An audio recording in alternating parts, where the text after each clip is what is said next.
Hi, folks who are jumping in. I am Asia. Nice to meet you. Hopefully I might have met some of you before. I'm not sure. But I did put the link to our Nearpod for today in the chat. So please feel free to go ahead and jump in. I'll share my screen in just a few seconds to make sure that you guys can access the lesson. So excited to have you here today. Hopefully you guys can see that. And actually, Asia, in Google Meet, if you go hover over that message with your link, you can pin it, and then that way it'll stay there for even people who join late. That is fantastic. Okay, great. Yeah. All right. I think everyone can see my screen, and the code for today is also on the screen. So as folks join, you guys can jump in. I think I've got 6 people in right now, which is fantastic. Hey, everybody. My name is Darren. Most of you know me, but I am the LMS specialist for the. I can hear Darren in the background. I don't know if yeah, and I will mute in just a moment. He's okay. He's only gonna be talking for a minute. Wonderful. Info session.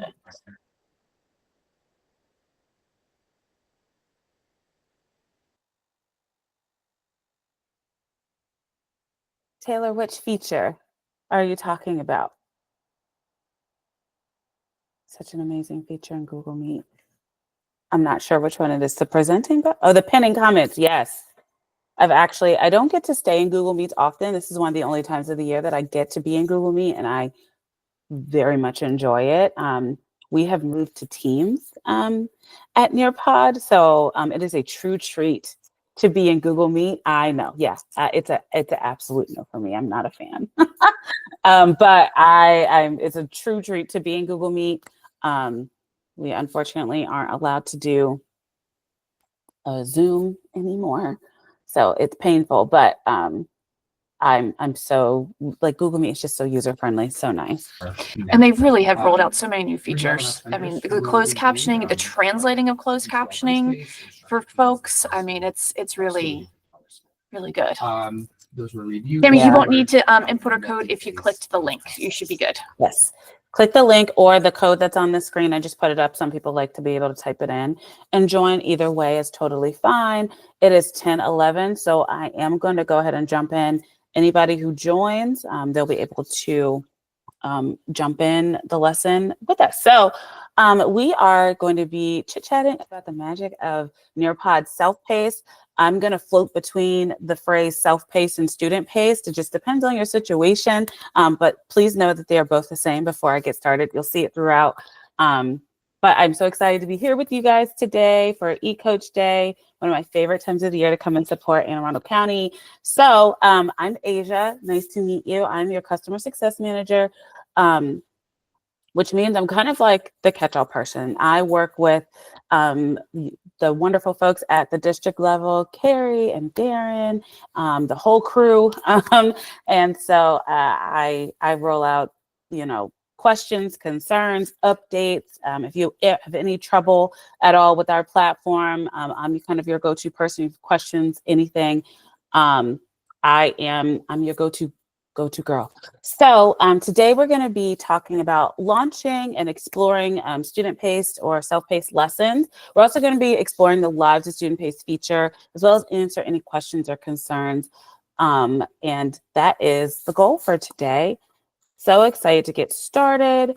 We are actually going to get started with a Collaborate board once it populates. So I would love to see who's in here with us today. Please introduce yourselves. Feel free to share your name, your grade level that you're teaching, or your position if you're not in a classroom. If you have any Nearpod questions or just other questions and comments, then please feel free to pop them into the Collaborate board. While I have you, I'm going to go through some features while we're just looking at it. If you are not familiar with the Nearpod Collaborate board, it is a wonderful collaborative space for your students. Oh, okay. Nice pumpkin. I see that. That's great. That means, okay, we've got people that know exactly what they're doing then. Collaborative space for your students, even if you're doing professional development, anything like that. Great space to collect ideas, introductions, anything like that. There are a few student options at the top. like hiding student names, approving posts. I did not have those on today because we're all adults and I totally trust everybody here that you're going to post things that are I love this, that are appropriate. So thank you guys so much for jumping in. I'm so excited to meet you. We got some media specialists, 4th grade, 3rd grade, 3rd through 8th academic specialists. A little bit of background about me. Before I was at Nearpod, I worked in at Montgomery County and St. Mary's County as a teacher and instructional coach for about 6 years before making the move to work in the curriculum department of Nearpod. Curriculum is great, it's so important, but I am a creature of chit chat. I love to talk to people. And so I moved over to customer success where I could have more FaceTime with people and kind of help them use the platform to the best of their ability. And so, yeah, I've been with the company ever since then. And I'm so excited to be here with you today. Do Nearpod still issue new join codes each time an edit is made? It would depend. I'm going to go ahead and say yes. I have my own way of doing this. I don't launch things until right before I need to. So this lesson, I leave edited, not launched until I absolutely need to launch to get the code. So I didn't launch this lesson until 5 minutes before we jumped on. I know it might sound a little risky, but that is how I avoid multiple join codes. What we'll explore today will actually give you more than one join code. If I want to make this lesson student paced, I will have a different join code for student paced lessons than I would my actual live lesson. So we'll see what that looks like as well. So nice to meet you all. Is there a gap in the amount of students that can be in one Nearpod lesson at a time? That number is really high up there. I don't think that anybody has over 300 students usually in a lesson, but it's about 300. If you need to have more than that, then that we can accommodate that, but it is a special request that we need a few weeks in advance. So if you have a crew that is reaching that 300 level, please reach out. I will put the request in for you, and we can basically do what's called a super lesson where we up the amount of people that are in one Nearpod at a time. Any questions that you have, please feel free to put them in the chat. If I don't get to them during this meeting, then I will totally take them. Carrie will give them to me, and I will upload answers to everything into the Google Drive forms that I actually already started for you all. So what is self-paced mode? Self-paced, Nearpod self-paced or student-paced mode allows teachers to launch asynchronous lessons, videos, and activities to students. So that means that students or anybody that is in a lesson can move through a lesson at their own pace anytime from anywhere. You don't just have to be on a computer. You could be on an iPad. You could even be on a phone if you would like to access Nearpod from there. So it's just all about moving at your own pace. We're going to come up with show you a few different ways of why you would want to do that and how you can do that. So basically, just to throw a few things out there, personalized instruction, things like small groups, differentiation, scaffolding Nearpods to meet student needs, creating Nearpod lessons and things for students while they're home, or even as subplans. And really, we want to encourage student independence, student choice, and it really allows students to demonstrate their knowledge and understanding of topics on their own without the guidance of a teacher, which we all know we need sometimes. So,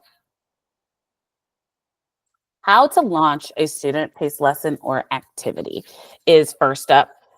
I am actually going to pull you over into my Nearpod. There's a lot going on in here, you guys, but please know that I have like all of our features and everything. So please don't be overwhelmed. I hope nobody's Nearpod looks like mine. Before we actually launch a lesson, I'm going to take you into your lesson settings and kind of show you what we have there that you might need to turn on, toggle off before launching a student-paced lesson. The way that you access your lesson settings is you're going to click your icon in the top right-hand corner, and you're going to scroll down underneath my profile and manage Nearpod account. You're going to click lesson settings. There's a few things here that I'm going to point out. First, accessibility settings. If you do not have immersive reader toggled on, please, please, please do that. This is how students are able to translate any Nearpod activities, lessons, text from lessons that you launch. So please toggle this on. I think it is very important, especially when we're talking about student and self-paced lessons. Students need that ability to translate when needed, to even use, we have other accessibility settings like changing the size of text. We also have picture dictionaries, parts of speech breakdown, things like that, that allow students to access the content that you are presenting. When you scroll down, you're going to have live participation settings, but we're going to focus on the student pace settings. So there are things here that I want to point out. Some things I have on and some things I have off. Right now, one of the top things is requiring student responses and prevent skipping. I have this toggled off just because not every lesson that I launch specifically needs to require student responses for every single thing. Sometimes I'm launching things to my team. Some things I'm launching things to groups like this. And I really want to make sure that everybody can access things at their own pace. So if you want to require students responses to prevent skipping, please toggle this on. And then the next one is share quiz and multiple choice question result. I have this toggled on. So when a student goes into your lesson and you have a quiz embedded into your student-paced lesson, if they're working on their own and they answer a quiz, the next slide will be the results, their results. So it will show them what they got wrong and right. Some people might want that on and some might not. So up to you. And then that last setting is enable collaborate board. You need to have this toggled on before you launch a student-paced lesson to any students. So please toggle that on if you want to use your collaborate board. I just want to point these settings out before we jump into how to actually launch a student-paced lesson. Questions about that? That's what I missed. So yes, that I know. We're kicking ourselves over here, and I was texting Tracy, and she's like, "What was my idea?" And I said, "But I missed the setting. Asia just told me." So see, I need to go in and change those settings. It's okay. We don't give our settings enough love when we kind of go through how to launch things. So please know that those things are there. And there's a lot of other settings that you guys can check out, like student reactions that are brand new. And again, those live participation settings as well. So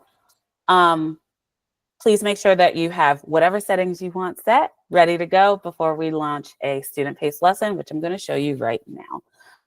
Launching a student-paced lesson is very simple. It is just like launching a live lesson. So I'm in my lessons. These are all the things that I have saved. I'm going to go to my what colleges look for lesson I really want to send out to my students to do on their own. So I'm going to click the blue Teach Much button. Instead of choosing live participation, which we're in right now, I'm going to click Student Pace.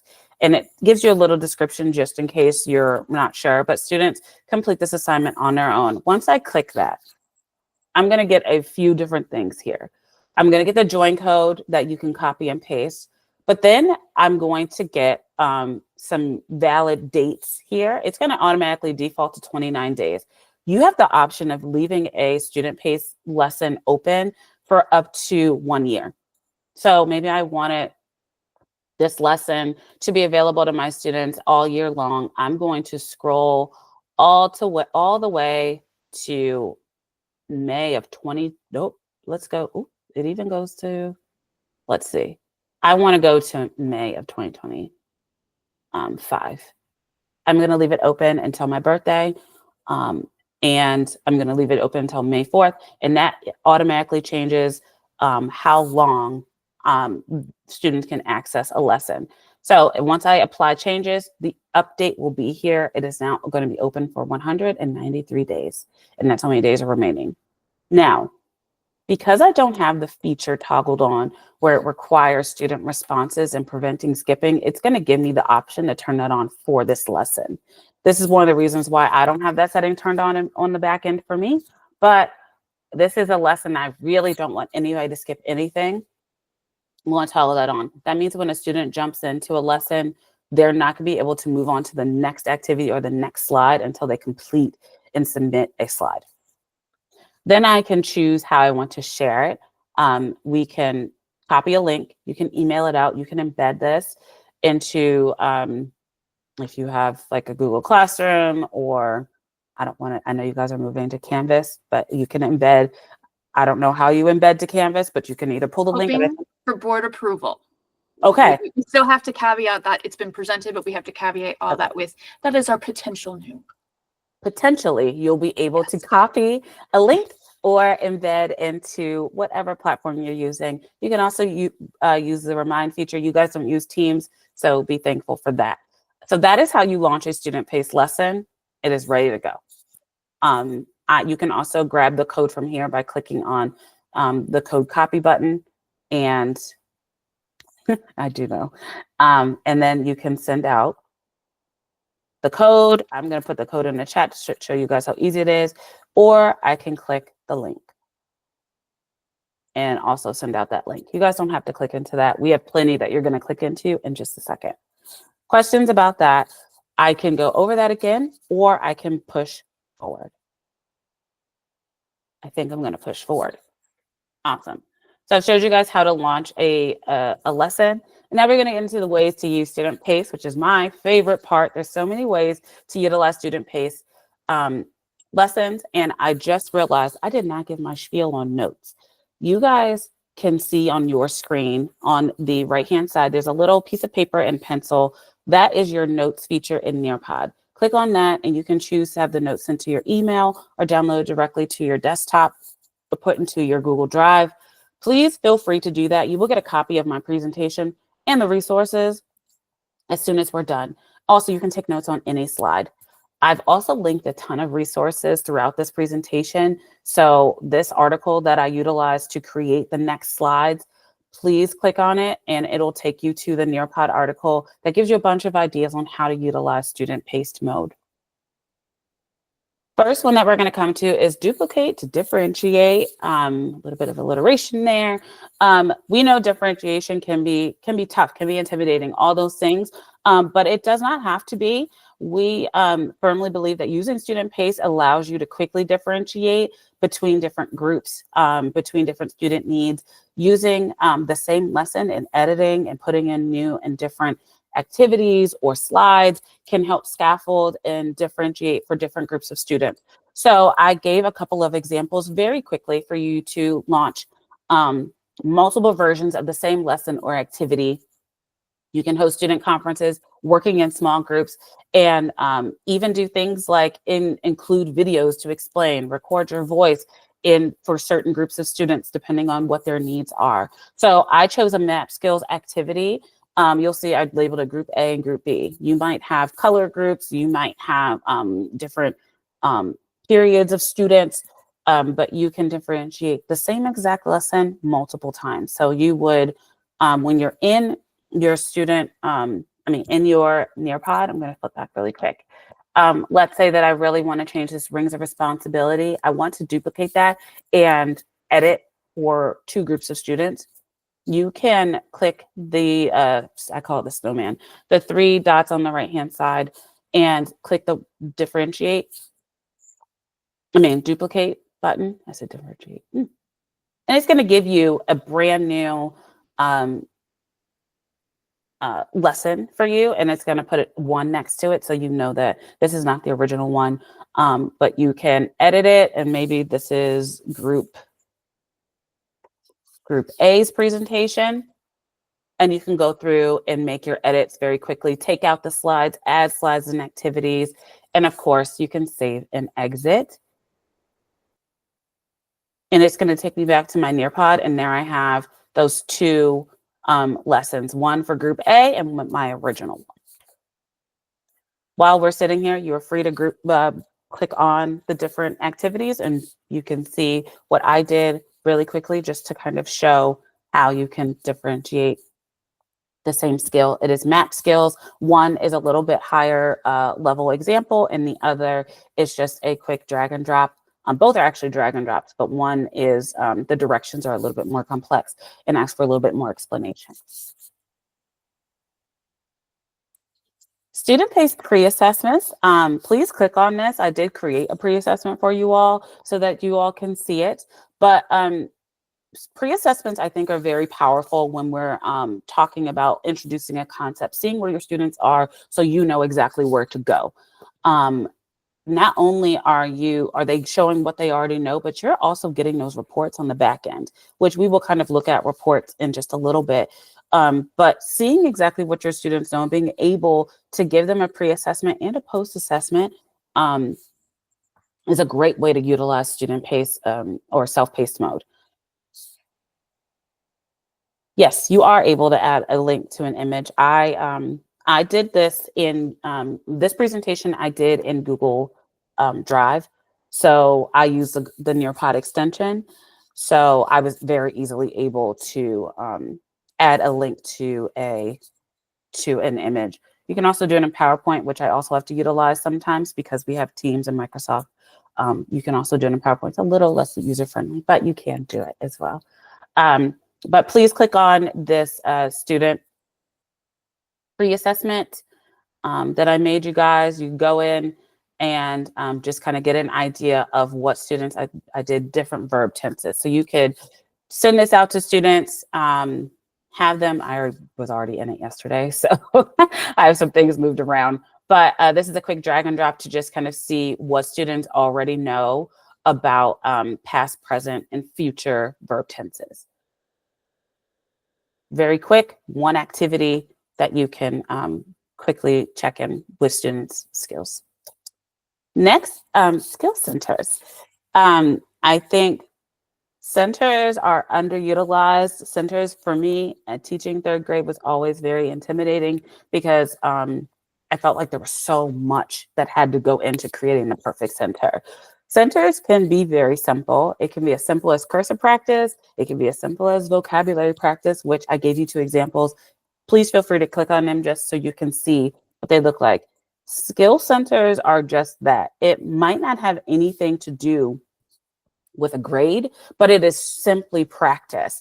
I think Student Pace is a great way for students to go in, show what they know, continue to practice. The cursive practice I created is just a simple sheet that has the cursive letters and then it continues onto words so that students can continue to practice. It's also a great way just to see where students are and see how much they are practicing. I think it's a really great way for students to repetitively repeat those certain skills. It could be math facts, it could be vocabulary, it could be things like writing. I think this is great for all levels. It could even be for our really young learners, if you're in pre-K and kindergarten, where you're listening to those kiddos pronounce and give certain sounds, putting a quick open-ended question, turning on the record button for students and having them go in on their own and practice saying the letter sounds. Not only are you going to get a recording of those students, you can track that progress throughout the year and have them do it multiple times to see how they've grown. So feel free to click into there to see those different practice skill centers. Choice boards. I love choice boards because I think student choice is very powerful and very important. Students should have some kind of choice in their learning, of course, within reason. So I think choice boards are a great way to kind of get students to select topics, focus on topics, and decide what they want to learn and how they want to learn it. So I'm going to go through 2 examples of a choice board with you. How to set up a choice board can be kind of difficult, so I will go over that with you. So first, it's selecting the topic, of course. Like, are you going for rigor? Are you going for depth of knowledge? Are you going for type of practice? And then selecting the multiple lessons. We've learned how to launch a student-paced lesson. The way that I've done it is I have launched multiple student-paced lessons, put the links in, or you can put the codes in if you don't want to link. Put the link directly in there for them to click on. You can put the codes, just like the example that we have here. And then, give the directions of how they want students, how you want students to choose. So this example that's up here is the directions. They go to nearpod.com and then put in the code, and then they're off and running into that lesson. And then obviously have students, complete the tasks that you've assigned. So my first example of a student choice board, I combine some elementary and secondary depending on what you're into. You can click on the elementary side or the secondary side, just exploring these student-paced lessons. There really aren't any directions for you all. Just want to quickly show you an example of what they could look like. The next one is actually a research one where students will pick a topic. But I will give you a couple of seconds just to kind of click through and see the different, I've included some virtual field trips, which are really cool and popular. You can just do activities. You could do whole lessons. It's totally up to you. So I will give you a few seconds. And if you have questions while you're clicking through, please feel free to put them in the chat or unmute.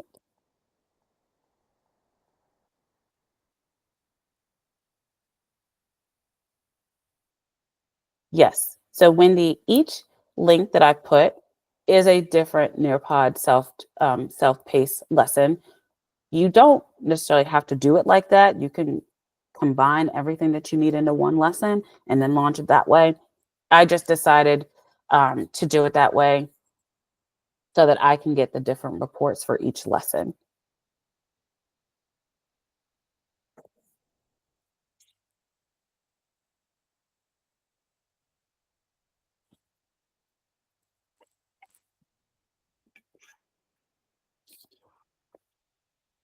Asia, just so you know, the Yes. link to visit the Eiffel Tower actually goes to the teacher guide.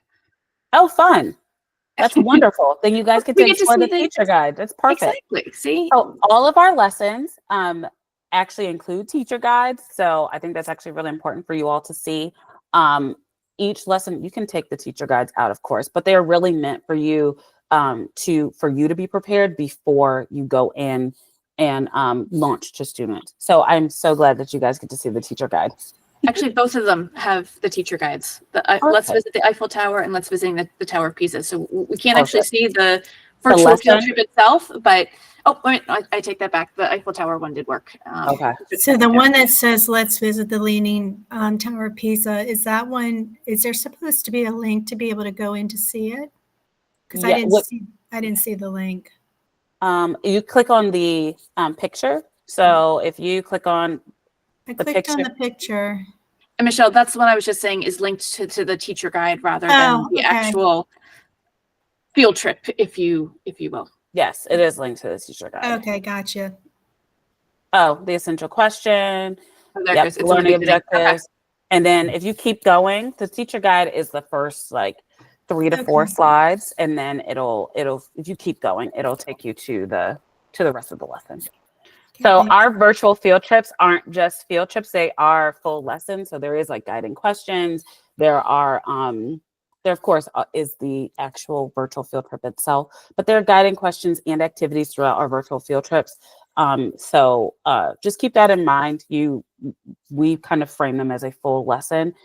So if you're just looking for a certain part, I would definitely say go in and edit to get to the exact part that you want. Because it won't just immediately take you to the field trip itself. I'm going to push forward I just did a famous figures biography research topic board for you all. So I went in, I found some pictures of some famous figures, and I linked 4 different examples of videos for each person. So this is a great way and a great example of how students can pick a research topic. You're kind of curating exactly what they can pick and then letting them go from there. so they can, learn about each person and then pick a research topic and be off and running on their research. Yes. So Miss Hawkins, I'm going to go through the reports and how you can read them and see what students have done in just a few slides. So I promise I'll go over it. And if I don't bring up exactly what you're asking, feel free to unmute or pop back in the chat and let me know. So I'm going to give you guys a few seconds to go through and just click on the famous figures biography research topics and maybe learn something new about some folks that maybe you haven't, researched or heard of in quite some time.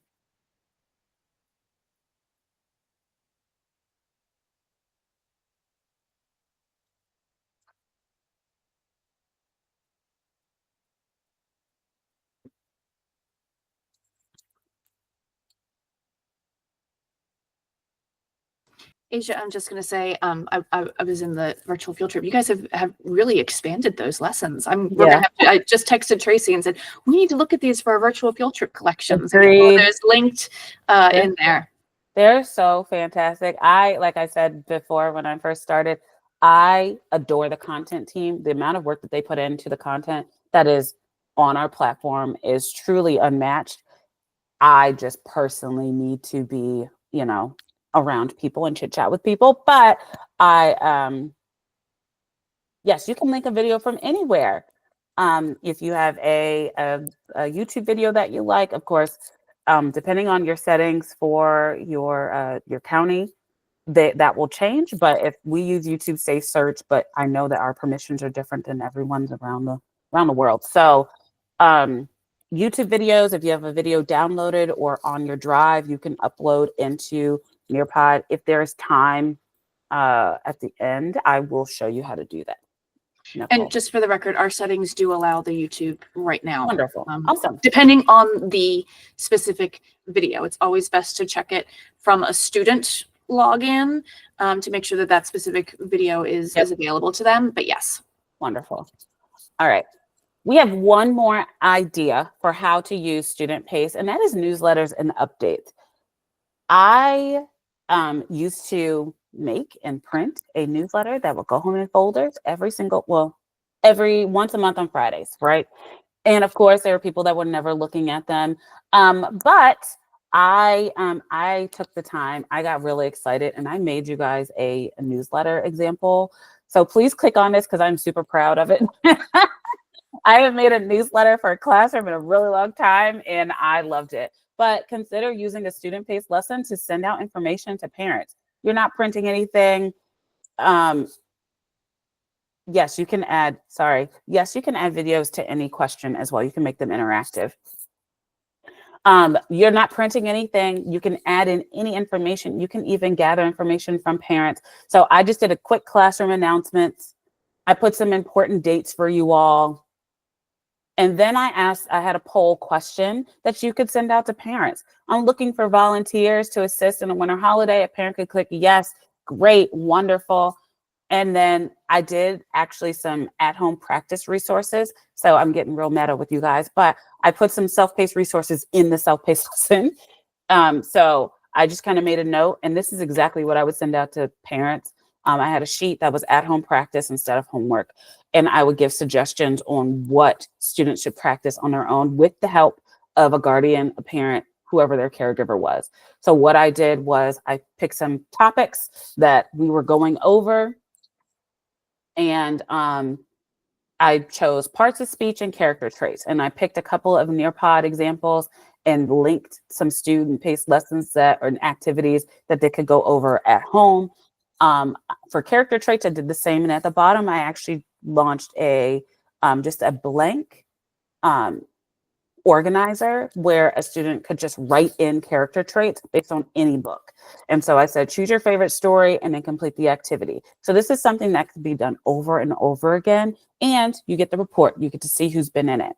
I did the same for math, addition, subtraction, pick some activities for them to launch that I launched self-paced, and then the multiplication facts that we're focused on, the 4s and the 6s, and launched another self-paced couple of lessons and linked them here. So students and parents could go in on their own and on their own time practice with their student without having to pull out paper and pencil and really even taking a lot of time. I even put some creative writing prompts. And then if they don't want to pull out a journal at home, I did put a code for a student-paced writing prompt, just a blank sheet of paper that they could go in, or a blank open-ended question where they could type and answer any of the writing prompts. So that was a quick example of a newsletter, and I did an open-ended question for you all to share any questions or concerns. So that way you have all of them in one spot if you were to send that out to parents. I thought that was cool. That's probably my favorite one. So yeah, sending out polls, open-ended questions, collaborate boards, even as long as you have that setting on, just an open door for parents to collaborate with one another and share ideas if you are open to that in your classroom. All right. We've been going over just student-paced or self-paced lessons independently of live lessons. We have the ability to use the student-paced feature within a live lesson. So we currently are in a live lesson. I've been controlling the lesson. I've been kind of taking you back and forth and allowing you to be on whatever page I say you should be on. You have the ability to move from a live lesson to a student-paced lesson at any point. So the way you, excuse me, I'm actually going to skip this for time, but it's a quick video on introducing student-paced mode in a live lesson. But these are the directions on how to turn on student-paced mode during a live lesson. So it is very, very straightforward. At the bottom right-hand side of any live lesson as the teacher, you have a little button. So you have the participants, you have hide, see student names, but then you also have turn on student-paced mode. From here, student-paced mode, you get to choose the slides that you want students to have access to independently for however long you say. So I want you guys to be able to go through all the way to slide 23. So I'm going to say student-paced mode from slides 18 to 23, I'm going to turn on. You all should now see the option for you to move through the next few slides on your own. So I'm going to give you a few minutes to do that. Please feel free to enjoy the different activities. I think I did put a quick, I put some drag and drops and things like that in there. While you're in this, you have the option to switch over to the teacher view of this. The teacher view is going to allow you to see what students are doing when they're doing it. So the matching pairs slides, I can see how many matches. Let me turn off student names. So I can see how many matches and tries you've taken.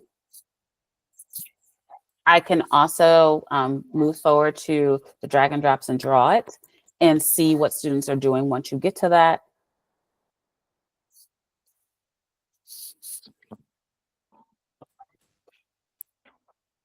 So once someone gets to the draw it, Nicole, I hope you don't mind. I'm going to click into your work to kind of show everybody what they can see.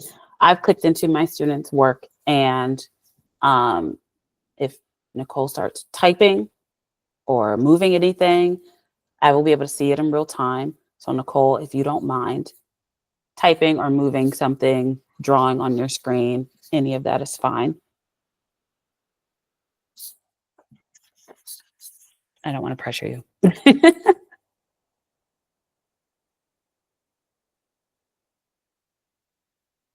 Great.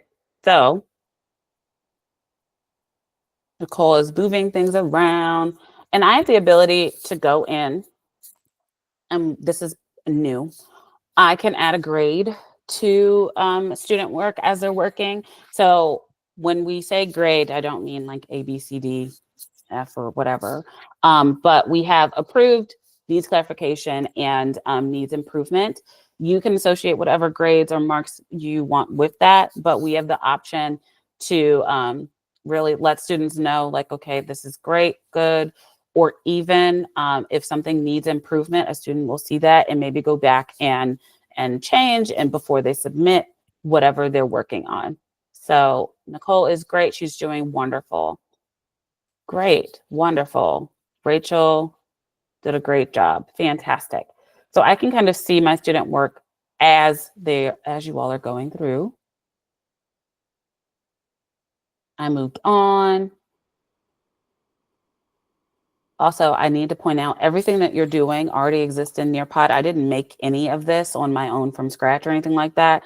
I just pulled some activities that I saw and searched and called it a day. I love to read too, Lauren.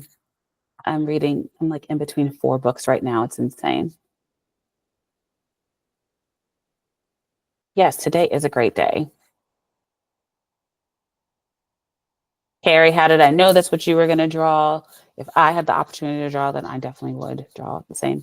I'm just saying 3 days. Yes. I'm going in December, so I'm counting down the days. Can't wait. Awesome. Wonderful. And then there's the VR example. And then I would love for you guys, I'm going to actually turn off student pace mode and bring you to the screen that I want you to be at. So I've now turned off student pace and you all should be on the activity, the open-ended question. So I've now switched from student pace back to a live lesson. So you can answer the question really quickly if you want to. I know we have, I know we're out of here at 11:05, so I want to make sure I get to reports. Yes, the student work does save, and I'll show you that in reports in just a few seconds. Awesome. And don't forget that with open-ended questions, you have the ability to turn on the record feature. Students can record their voices if they feel comfortable. You can also record your voice for directions as you can put it as in the directions. You can put either a picture, a recording, or anything like that in the directions box.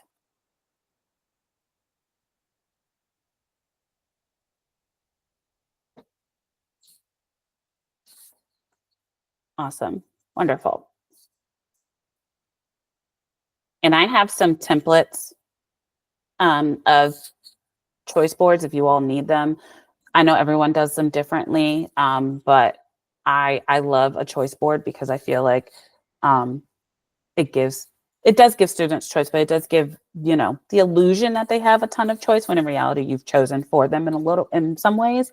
But I think it just is really empowering for students to be able to choose what they want to learn and how they want to learn it and how they even want to show their learning if you want to do some exit tickets and things like that.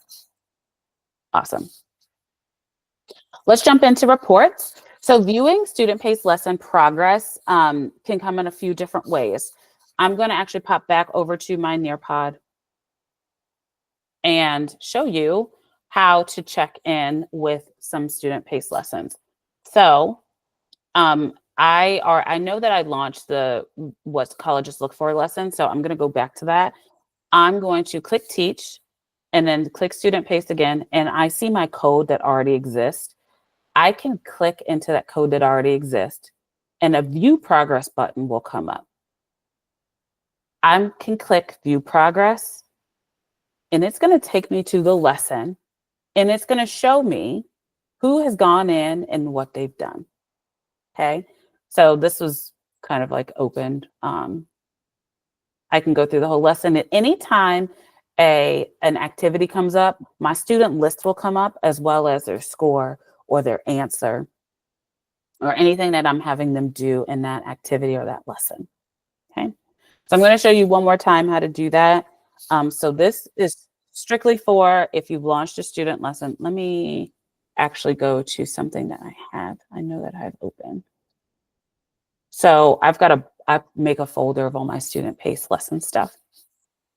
So the classroom announcements I showed you guys, I'm going to click teach. I'm going to go into that student pace version, and then I'm going to click on that code that I already launched, and I'm going to view progress. And I can see who's been in it. I can see who's answered the poll. I'm hiding names right now. I can see who's answered the poll. and I can see who's answered, who's participated in this already. So if you want to check the progress, the live progress of who's been in a lesson, what they've been doing, you can do that. You can also go to your report section. So click on reports, which is on the left-hand side underneath my lessons and my profile. And that is where you're going to go to post-session reports. And it's going to list all of the lessons and codes that you have launched already. And from there, so this is my, let's go to, so my newsletter example again, I can see the time and the date where the session's from. I can also look and see the student, how many students. They are fantastic for national board certification. Absolutely. And that is where you're going to get the summary with all of your students and their participation scores or polls, open-ended question if they answered it.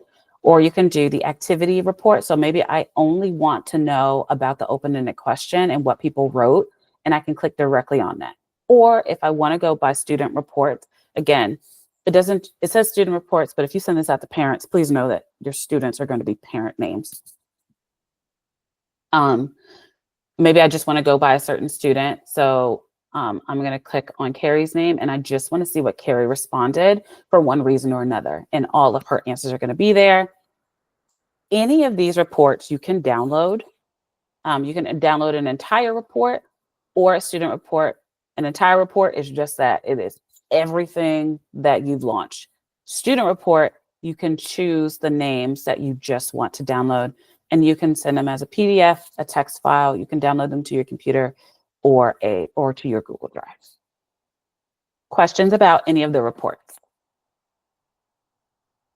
I just want to say with the reports, one thing that I really like is that the images, if the students take any pictures or they're doing any of the drawlets or anything like that, you actually can see that picture and download those pictures if you need to use it for some other type of activity or proof.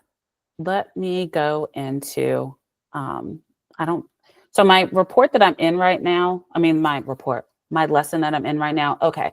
So the magic of Nearpod self-paced is the lesson that we're in currently. I actually already launched a student-paced lesson for you all, and I put that link in the Google folder along with a bunch of other resources. But my session right now, I'm going to click on it. I don't know if it's going to pop up everything.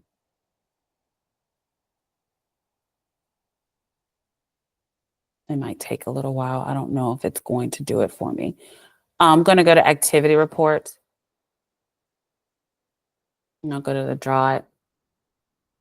Okay.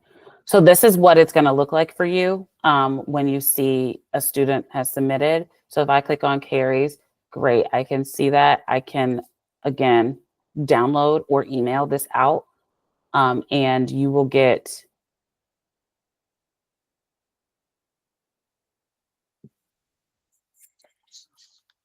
And Asia, while you're in there, if you can show them where they can see the date that the activities were completed. Oh. That question popped up in the chat again. yes. First look into Canvas. So the student I wanted to send, I've sent an email to myself successfully, and that already has the picture of what they're doing. So that's how it's going to save. So when you're in a student-paced lesson, let's see if you guys have been in here already. So you can see the student name, and then you can see the day that they've joined is right here in the time. So that's where you're going to get your timestamp, right next to their name. Or do a little bit of And I love that you research. happen to pick on one that's from yeah, last but e-coach you, day in the spring. All right. I know those names. Yeah. All right, resources and updates. So I'm going to quickly go through just some general updates. And then if there are any questions, we do have a time to climb. I want to make sure I always run out of time for time to climb. So I want to make sure that you all had time for it. But before then, I'm going to go over just some quick tidbits for you all. October, our newsletter came out at the beginning of October. I send this to my wonderful folks at the district every month. Usually right before the month starts. So November should be coming out in the next week or so. Please look for this. You guys, it is always chock full of just any resources, any upcoming PD opportunities. We always try to link 1 or 2 blogs in there that are super timely. Any of your timely content is there as well. In webinars, if you missed them, they are usually linked here as well. So any of our content connections, seasonal events, contests, anything that's coming up, please know that these newsletters are chock full of information. They're always only 1 page. Our back to school for 2024 updates. There are so many updates, you guys. I cannot stress it enough. This PDF, please click on it and save it for later. There is so much that we've updated this year from literally in every single part of our platform. Co-editing lessons, to name just one important thing. Our new quiz experience, which is my next session that I'm going to be going over, or formative assessment builder, or our new quiz. We also have gradable activities. We have student reactions, as well as our new usage and data reports. And then all of our, everything is kind of laid out here. So please take the time to go through that, as well as we have a little bit more in-depth information here, and a really great video from Camp Engage that outlines everything that is new and gives you the highlights, and you can see these things in action. So wanted to point that out to you. And then time to climb time. All right, if you have never been in time to climb, please know that this is our like gamified quiz. Great way to get everyone involved. It might look juvenile to you, but I'm telling you, everyone of all ages loves time to climb. You have the option of choosing any of these. I'm going to choose Halloween. We chose Halloween this morning. Okay. We did eCoach Champ trivia for the 20 years of the eCoach program and time to climb. I am still riding the high of watching the WNBA finals the other day, so I'm going to go with sports. And I'm going to turn off the sound. So please feel free to jump in, choose your little avatar, and then I will get the game started in just a minute here once everybody is, and we've got 13 people in the Nearpod, and so I'm going to wait for a few more people to join. And I just want to point out, while she's doing this, Time to Climb, as well as Monster Quiz and Lumio, I got to throw that one in there too. But Time to Climb is a great alternative to things like Kahoot and Bluekit, which are not supported by instructional technology. They're approved for use in AACPS, but if something goes wrong with them, there's nothing we can do about it. Whereas with Time to Climb, if there is a problem, we can reach out to Asia and get something taken care of and figure out what's going on, or we can help actually create them and work with the staff on how to create these, whereas we don't with those other 2 very popular platforms. But yeah, you get the same kind of idea. And the nice thing about Time to Climb is that it is then incorporated into your entire lesson, so it's not a one-off type thing. You can actually have the kids in there and not jumping around to different things. You have your lesson slides, and you still have your fun gamification too. Yep. Yes, great PSA. Fantastic. All right. We got 13 people in, so I'm going to go ahead and start the game. I think it's only 3 questions, you guys, so it won't take a very long time. Can teachers view the student's progress in a self-paced lesson? It's a yes or no question. This is not a great time to climb question, but I want to throw it in there. And once everyone answers, it will move to the next one. If someone doesn't answer, it'll use all of the time. So we're now down to 8 seconds. And you can change the time on this, by the way. The answer is yes. Yes, you can view progress in a student-paced lesson. Absolutely. We've gone over that. Next question coming up next. Select the ways teachers can use student-paced lessons. Select all that apply.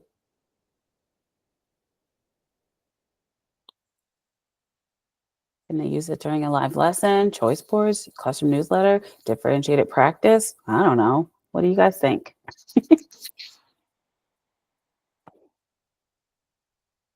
And our last question is coming up, and I don't want to give the answer all the way away, but the answer was all of them, you guys. You can do all those things with Nearpod student-paced or self-paced lessons. Last question is coming up here. And does student-paced mode, Does student face mode support student independence, choice, and demonstrate their understanding? Yes or no? I hope we all got it. The answer is yes, of course it does. Wonderful. Thank you so much, you guys. Rachel, Zara, and Zara's my niece's name. And Lauren, I have prizes for you, which I will, let me take a quick screen grab of you guys' names so that when I drop them off, I can label them for you. I have prizes for you guys. And you all know your in terms of best, dropping so anything you off, can- Asia, we move as of what you Monday. have, So better reach out Wonderful. to me and I will say, all right, my let you know where to standard send them. is Okay, I can, yep, well, I'll do that. All right, perfect. elementary to middle to high is All right, what really So- quick, we have our asynchronous coaching course that's coming up on November 4th, our next cohort. This is a six-week kind of intensive coach course that's put on by our professional services department. I've heard nothing but great things about our coach course. Really, we're helping you look at your class data, your district data, and kind of coming up with ways to create meaningful professional development and deliver that professional development from our professional development team. Here are a couple of resources for you, as well as my email address. I can't thank you enough for letting me be here today. We're ending right on time. If you have questions, concerns at all, feel free to email me, put them in the chat, or reach out to Carrie and she can funnel them through me. There's also an attendance link in the chat, so please complete that. Thank you guys so much. I hope you have a wonderful eCoach day. And thank you so much, Asia. We definitely appreciate you Absolutely. always being there for us. Absolutely. I'm going to bounce because I actually have to get set up for my session because I'm presenting All right. next. So I will see you all later. Thank you all. I definitely appreciate it. I am going to stop the recording though before I leave. So All right. thank you all. Bye. Thank you.